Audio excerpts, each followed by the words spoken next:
Прага шаары дүйнөдөгү эң мындай темир жолдору көп шаар экен. Пойыз жолдору көп, темир жолдору көп.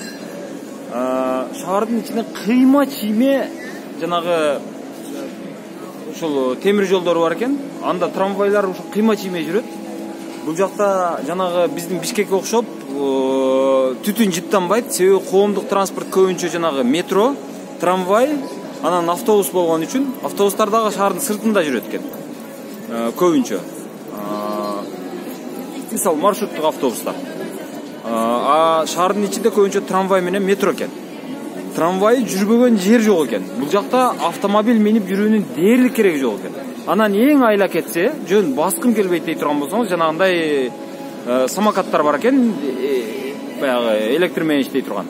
Алар дагы жанагы экологияны бузбайт экен. Алар дагы мындай эч кандай бир шаардын тынчында калбайт экен, звук да чыкпайт экен. Жада калса. Биз ошого жетишибиз керек. Аны үчүн бизде тротуарлар көбүрөөк курулуш керек, тротуарлар кенен болуш керек, тротуарларыбыз сапаттуу болуш керек. Мен кайрадан айтам. Анан бизде дагы коомдук транспорттун ушул электр менен жүргөн, мындай түтүндү көп чыгарбаган, бензинди колдонбогон, ушундай экологиялык таза транспортко өтүшүбүз керек. Азыр Бишкекте ушул нерсе абдан маанилүү болуп атат. Аны менден жакшы билесиңер. Ошто дагы, Ош бир аз азыр тазарактай сезилет.